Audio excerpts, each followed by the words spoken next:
तो बिहार में सियासत बहुत तेजी से गर्मा गई है। इसमें कोई दो राय नहीं है कि जो बिहार को समझते हैं, और बिहार वो प्रदेश है जिसने देश के तमाम बहुत नामी गरामी पत्रकारों को, पॉलिटिकल एनालिस्ट को देश को दिया है। तो इनमें से बहुत सारे लोगों का अपना एक आकलन था। मैं लगातार उनको अखबारों के माध्यम से, कॉलम्स के जरिए पढ़ता था कि नरेंद्र मोदी और नीतीश कुमार की जंग सार्वजनिक हुई। इसमें कोई दो राय नहीं है।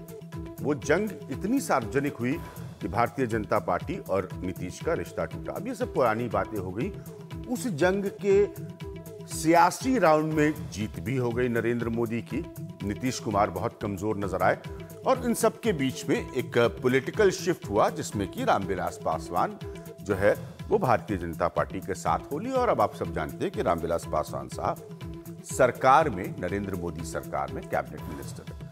तभी से ये अटकलें लगनी शुरू हो गई थी कि क्या कोई नई बड़ी ग्रैंड अलायंस जिसमें कि लालू यादव और नीतीश कुमार एक साथ आ सकते हो, क्या इस तरह की किसी गठबंधन का फॉर्मुलेशन बिहार की नई बदलती सियासत के लिए हो सकता है।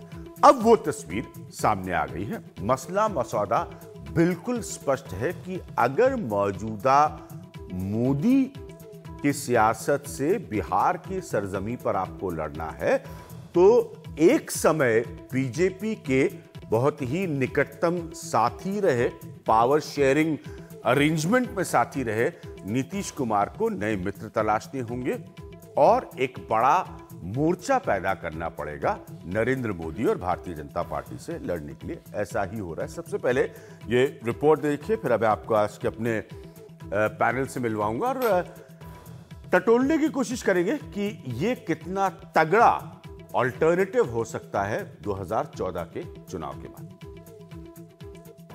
जनता दल के अध्यक्ष बिहार की बदली राजनीति की नई तस्वीर, जब आरजेडी, जेडीयू और कांग्रेस तीनों पार्टियों ने एक साझा प्रेस कॉन्फ्रेंस कर अपनी एकजुटता का ऐलान किया। जितना भी सीट किसी पार्टी को मिला है सभी क्षेत्रों में प्रचार करने का काम करेंगे और एक साथ चुनाव लड़ने का अभियान चलाने का काम करेंगे। इस अवसर पर हम गठबंधन में कुछ त्याग भी करना पड़ता है, क्योंकि बड़े लक्ष्य की प्राप्ति के लिए कभी कभी कुछ चीजों को दरकिनार भी कर दिया जाता है। दरअसल बिहार में अगले महीने 10 सीटों पर विधानसभा के लिए उपचुनाव होने हैं और एनडीए के मौजूदा गठबंधन और वोटों के प्रतिशत को देखकर इन्हें इस बात का अंदाजा है कि बिना एकजुट हुए मुकाबला मुमकिन नहीं है। समझौते के मुताबिक जेडीयू और आरजेडी 4-4 सीटों और कांग्रेस 2 सीटों पर चुनाव लड़ेगी, जबकि तीनों पार्टी के वरिष्ठ नेता सभी सीटों पर संयुक्त प्रचार करेंगे। बिहार के इस नए सियासी गठबंधन को समझने के लिए आपको राजनीति का एक सूत्र याद रखना होगा कि जो चीज राजनीति में जितनी तेजी से बदलती है वो उतनी ही तेजी से अपने मूल स्वरूप में भी लौट जाती है। लेकिन सवाल यह है कि क्या यह नई दोस्ती बिहार में एनडीए का मुकाबला कर पाएगी? यह बहुत हद तक अब इस बात पर निर्भर करता है कि लालू और नीतीश दोनों अपने आधारभूत वोट को एक दूसरे को कितना हद तक ट्रांसफर करा पाते हैं। पटना से कैमरामैन मनोज कुमार के साथ मनीष कुमार, एनडीटीवी इंडिया के लिए। तो हमारे साथ, जैसे मैंने कहा, बिहार वो प्रदेश भी है जिसने देश के तमाम बड़े और नामी ग्रामी पत्रकारों को देश को दिया है। बहुत सारे लोग जो बिहार की सियासत को समझते हैं, उनमें से 2 पत्रकार हमारे साथ मौजूद हैं। संजय सिंह है, पॉलिटिकल एडिटर फर्स्ट पोस्ट के, और मिलेश जी हैं, एक सीनियर जर्नलिस्ट हैं। कुछ देर में शाहनवाज हुसैन हमारे साथ होंगे, भारतीय जनता पार्टी को जो रिप्रेजेंट करते हैं। केसी त्यागी साहब मौजूद हैं, एक पुराने सियासतदान हैं केसी त्यागी साहब, ये भी बहुत बेहतर तरीके से बिहार की सियासत को देखते हैं। और मनीष कुमार हमारे साथ मौजूद हैं, हमारे साथी पुराने मनीष कुमार, जिनके बगैर बिहार की चर्चा अधूरी रहेगी। मनीष, अपने पीस टू कैमरा के आखिर में आप कह रहे थे कि एक मूलभूत फॉर्मूला सियासत का लोगों को याद रखना चाहिए कि जो चीज जितनी तेजी से स्वरूप लेती है उतनी ही तेजी से वापस के स्वरूप में चली जाती है। अगर इसको एलैबोरेट करें, बढ़ाए, तो इसका मतलब क्या है? कि क्या आप ये कहना चाह रहे थे कि ज्यादा दिन रह पाएगी ये नीतीश कुमार और लालू यादव की मित्रता? नहीं, अभिज्ञान मैं उसे नहीं मानता हूं, क्योंकि देखिए ये जो नीतीश कुमार और लालू यादव ने अगर हाथ मिलाया है तो आपको उसके लिए यूपी और बिहार के परिणाम देखने होंगे, जहां पर एनडीए का क्लीन स्वीप था। इसमें कोई शक नहीं है कि नरेंद्र मोदी का जितनी हवा देश में चली थी, बिहार और यूपी में हवा काफी ज्यादा स्ट्रांग थी। लेकिन एक साथ ही साथ एक जो कड़वी राजनीतिक सच्चाई यही थी कि जो एनडीए विरोधी वोट थे इन दोनों राज्यों में, वो दोनों बिखरे हुए थे, और शायद यही सच्चाई लालू यादव और नीतीश कुमार को समझ में आ गई। देखिए इनके पास में दो ऑप्शन था विज्ञान, कि दोनों अलग अलग लड़ते चुनाव में हारते, एनडीए की सरकार बनती, समीक्षा करते और दोनों एक दूसरे के साथ हो जाते। लेकिन एक तरह से जो कहते हैं ना कि prevention is better than cure, तो उन्होंने पहले ही ये कदम उठा लिया, दोनों एक दूसरे के साथ हो गए। फिलहाल जैसा आप जानते हैं राजनीति में 2+2 कभी भी 4 नहीं होता है, तो इस बात की भी कोई गारंटी नहीं है कि लालू और नीतीश के मिल जाने से एनडीए का एक तरह से एनडीए का सफाया हो जाएगा।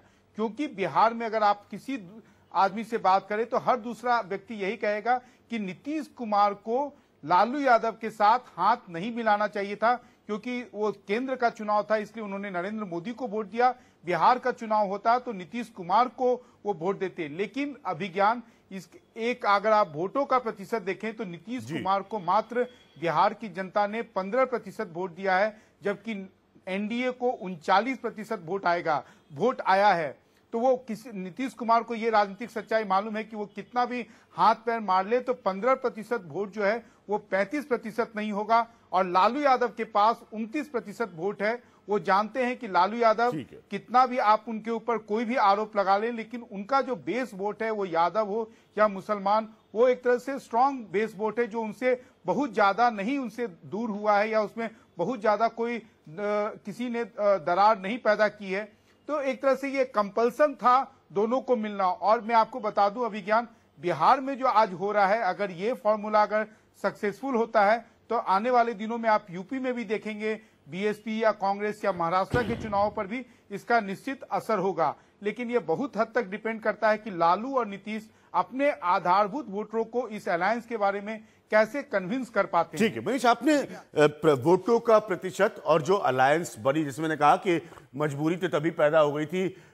जब नरेंद्र मोदी के आने के बाद नीतीश कुमार से रिश्ता टूटा, और उसके बाद भारतीय जनता पार्टी की जबरदस्त परफॉर्मेंस रही नरेंद्र मोदी के साथ, ना सिर्फ उत्तर प्रदेश में और बिहार में।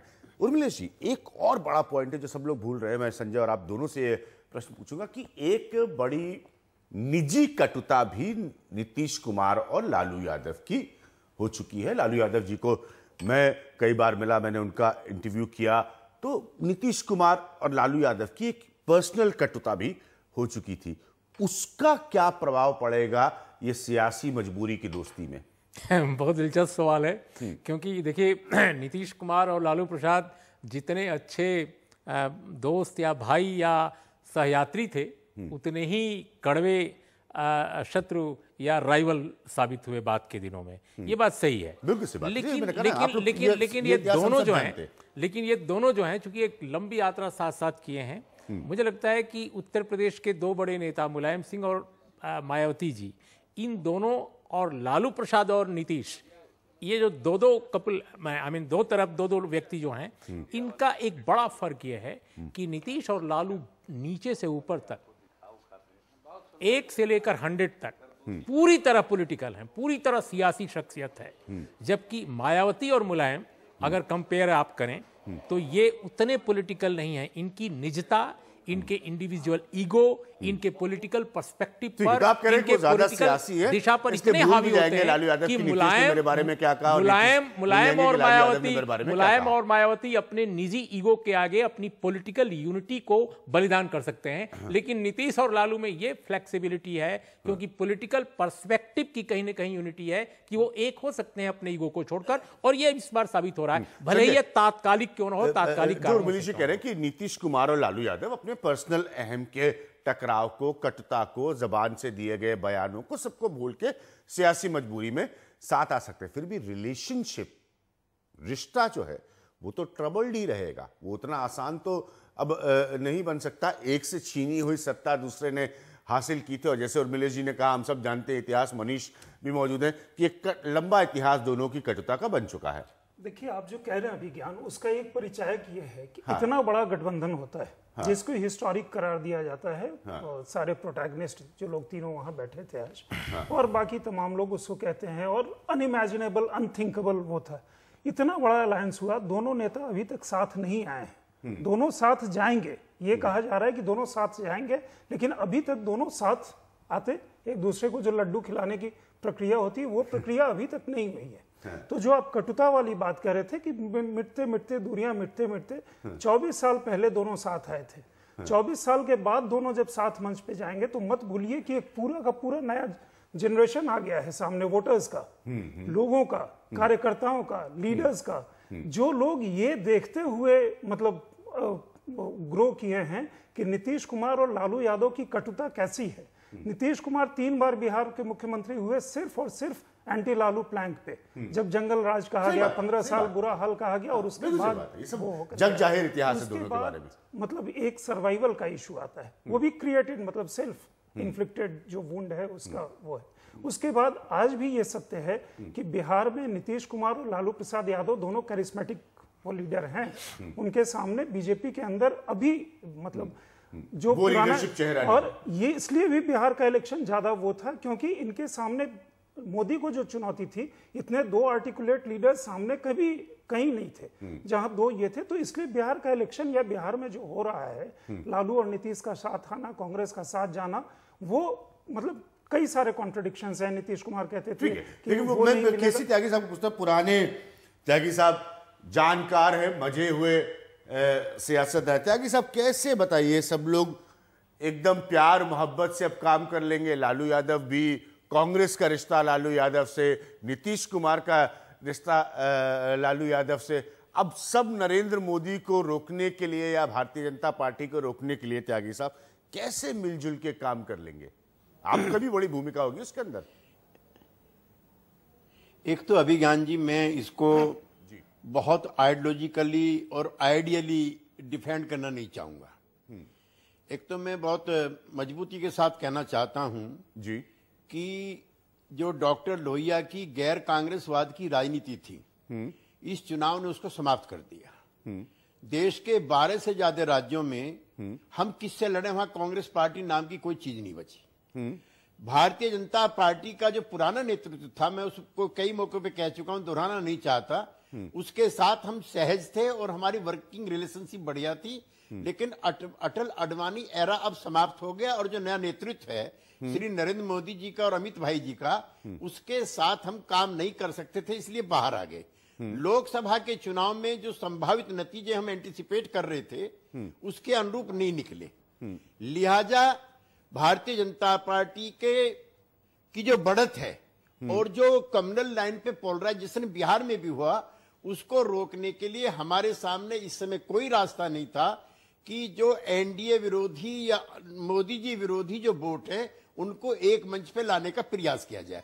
अब मैं उसमें ये कहूं कि किसने क्या कहा, अब नहीं कहेंगे, मैं उसमें नहीं जाना चाहता। लेकिन जनता दल यू और आरजेडी दोनों एक ही धारा से निकले हुए दल हैं, और जयप्रकाश नारायण जी के नेतृत्व में 1974 से दोनों नेता साथ काम करते रहे, बल्कि इनके साथ शरद यादव जी भी थे और रामविलास पासवान जी भी थे। और मैं अभिज्ञान इसमें एक चीज जरूर कहना चाहता हूं कि मंडल लगने के बाद मैं उस राजनीति को उस तरह से प्रोपेगेट नहीं करना हूं। मैं 91 में संयुक्त बिहार था और संयुक्त जनता दल था, और अडवाणी जी की रथ यात्रा हो चुकी थी।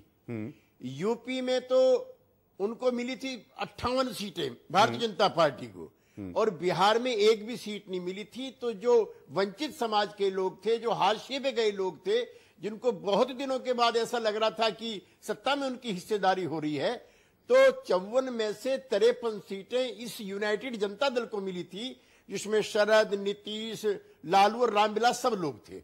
बीच में फिर टूट फूट हुई, रिश्ते खराब हुए, सारी चीज हुई। लेकिन बिहार वो फर्टाइल लैंड है सामाजिक शक्तियों के एकीकरण की। अगर ये जमीन पे उतरता है तो इसके बिहार में नहीं, इसका जो मैग्नीफाइंग इफेक्ट है वो पूरे देश में होगा। ठीक है, मैं आपके पॉइंट पर आऊंगा। यहाँ पर जरूरी है शाहनवाज साहब को समय देना, वो बहुत पेशेंस से इस पूरी बात को सुन रहे हैं।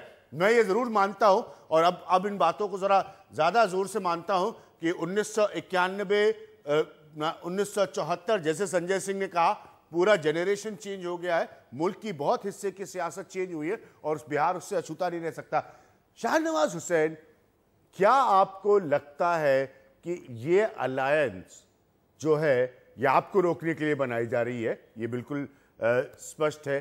क्या ये क्लिक करेगी या वही सलमान खान की पिक्चर आई ना, मैं ये नहीं पूछने वालों की किक करेगी, मैं कह रहा हूं क्लिक करेगी। गलत ना समझ ले कोई। नहीं, ये बिहार की राजनीति में इस अलायंस को जनता किक करेगी। अच्छा, क्लिक नहीं होगा। आपने मेरा वाला शब्द सलमान खान से जोड़ा आपने जी, तो मैंने उसका जो सही वर्ड किक है वही होने वाला है। तो जहां तक दूसरी बात है, त्यागी जी का, सिर्फ त्यागी जी बहुत जानकार आदमी हैं और बता रहे हैं कि उसमें एक सीट जीती थी, ऐसा नहीं है। भारतीय जनता पार्टी एक सीट 53 नहीं जीते थे जेडीयू के लोग। 89 के बाद तो हमारे संख्या ज्यादा थी वहां पे। दूसरा देखिए, मैं इस विवाद में नहीं पढ़ना चाहता कि क्यों मिल रहे हैं। आज मीडिया को ये इंतजार था कि लालू जी और नीतीश जी कैसे गले मिलेंगे, कैसे हाथ खड़ा करेंगे, और बड़ी हाइप थी दिन में। हम लोग भी इंतजार कर रहे थे कि जरा देखें दो बिछड़े लोग को हम लोगों ने कैसे जोड़ा है। हमारा फियर फैक्टर इतना है कि ये कैसे गले मिल रहे हैं वो हम देखना भी चाहते थे, लेकिन आज नहीं देख पाए। और त्यागी जी भी नहीं थे वहां, हम तो समझे कोई स्टेट लेवल पर ये अलायंस हुआ है आज। और दोनों पार्टी भी स्टेट लेवल की क्षेत्रीय पार्टी ही, मतलब बिहार की ही पार्टी है। तो ये त्यागी जी कह सकते हैं कि भाई हम तो पार्टी ही बिहार की है, तो बिहार में बिहार के ही अध्यक्ष रहेंगे। उसमें त्यागी जी जरूर राष्ट्रीय नेता हैं, उनकी पार्टी को राष्ट्रीय दर्जा हो या ना हो, लेकिन हम लोग त्यागी जी को पूरे राष्ट्र में लोग जानते हैं। अब ये देखिए, ये अलायंस को क्यों किया गया, ये खुद कह रहे हैं। त्यागी जी के शब्दों को मैं अक्षरशः उस पर मोहर लगाता हूं कि बीजेपी को रोकने के लिए। इसका मतलब कि बीजेपी आ रही थी, आप बांध क्यों बनाते हैं? नहीं, एक चीज शाहनवाज से आपको बता दूं, बीजेपी को रोकने के लिए ठीक है, लेकिन जब नीतीश कुमार और भारतीय जनता पार्टी का रिश्ता टूट रहा था, शरद यादव जी ने मुझसे एक इंटरव्यू में खुद कहा था, शरद यादव ने तब, कि हम उस पार्टी में कैसे रह पाए जहां पर लाल कृष्ण आडवाणी को कोई सुनने वाला नहीं है। तो ये शरद यादव थी, ये बात केसी त्यागी जी भी आज दोहरा रहे। तो आपका फियर फैक्टर जरूर है, लेकिन साथ में है कि जो उनके पुराने रिश्ते वाले लोग थे उनको आपने भी अपनी पार्टी में ऑलमोस्ट डंप कर दिया, जिसमें कि लाल कृष्ण आडवाणी जैसे प्रमुख चेहरे। सारी बात सबकी सुनी जाती है। जी जी, जनता दल यूनाइटेड में नीतीश कुमार जी के अलावा किसकी बात सुनी जाती है?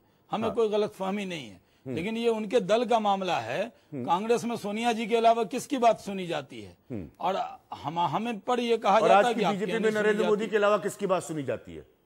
तो नरेंद्र मोदी हमारे पार्टी के नेता है, तो क्या करें? बिल्कुल, अरे मैं इसको आलोचना के पॉइंट हमारी पार्टी के नेता, यथार्थ के पॉइंट ऑफ व्यू से बता रहा हूं, उनकी बात तो सुनेंगे ही। मैं अभिज्ञान जी एक चीज कह रहा हूं कि भारतीय जनता पार्टी, आज नीतीश कुमार जी की पार्टी ने उनसे गठबंधन किया है, तो ये गठबंधन क्यों है? खुद आलोक जी बैठे हैं, ये लड़े हैं चुनाव जेडीयू के सामने, बीजेपी से भी लड़े हैं तो जेडीयू के सामने भी लड़े हैं चुनाव। तो जब चुनाव आप आमने सामने लड़ते रहे, आपने ये कहा कि एनडीए विरोधी जो वोट है वो बिखर जाएगा, तो लालू जी के विरोध का वोट को नीतीश कुमार जी पक्ष का वोट कैसे बना देंगे? कोई मंत्र है उनके पास जो पढ़ के फूक देंगे अब वो वोट चला जाएगा? ऐसा तो नहीं होने वाला। लालू जी के से क्यों नाराज थे लोग? 15 साल में लालू जी की हुकूमत से बिहार की जनता नाराज थी, तभी तो नीतीश कुमार जी पर भरोसा किया। और नारा हम लोगों ने दिया था, बीजेपी ने, नया बिहार नीतीश कुमार, और हम लोगों ने वो नारा दिया। और उसमें जनता दल यू के पार्टी अलग अलग थी, लेकिन हम लोग मिलकर चल रहे थे। लोगों ने उस पर विश्वास किया और नीतीश कुमार जी को वोट दिया। तो आज जो नीतीश कुमार जी की पार्टी की सरकार है, वो लालू जी के विरोध में ही तो चुनकर आई है। और अगर विरोध में चुनकर आई है, तो जिन लोगों ने इनके विरोध के नाम पर इनके पक्ष में वोट दिया होगा, उनके दिल पर क्या बीत रही होगी इसको समझिए। खाली सामाजिक समीकरण गिनाइएगा तो उससे तो नहीं होने वाला है। एक ब्रेक, इस पैनल में 3 पत्रकार हैं, इसलिए ये पूरी लड़ाई भारतीय जनता पार्टी फिर भी मैं समझ रहा हूं आपके पॉइंट को। संजय सिंह और उर्मिलेश जी, अगले हिस्से में, और आलोक मेहता साहब के पास जाएंगे, उनको बिल्कुल समय नहीं दे पाया हूं मैं। इंपॉर्टेंट पॉइंट जो उठाने का है, बहुत वर्षों के बाद एक समय नीतीश कुमार को लेकर भी आया कि नीतीश कुमार ने बिहार को बदल दिया। सही बात है, बिहार को बेहतर किया। अब सवाल यह है कि इस बहस को सुनकर ऐसा लगता है कि सियासी मजबूरी में नई दोस्तियां हो रही हैं। क्लियर है। फैक्ट यह है कि बिहार के साथ फिर कहीं धोखा तो नहीं हो रहा है। पुराने साथी नए हो रहे हैं, नए साथी पुराने हो रहे हैं। बीजेपी नीतीश से रिश्ता तोड़ दिए, नीतीश लालू यादव से हाथ मिला रहे हैं। लेकिन बिहार की कौन सोच रहा है? क्या लोग वोट प्रतिशत की सोच रहे हैं, कास्ट इक्वेशन की सोच रहे हैं? बीच में तो बड़ा ब्रांड बिहार बनाने की कोशिश की जा रही थी। बिहार की कौन सोच रहा है इस सियासत में? हम उस पर आएंगे एक छोटे से ब्रेक के बाद।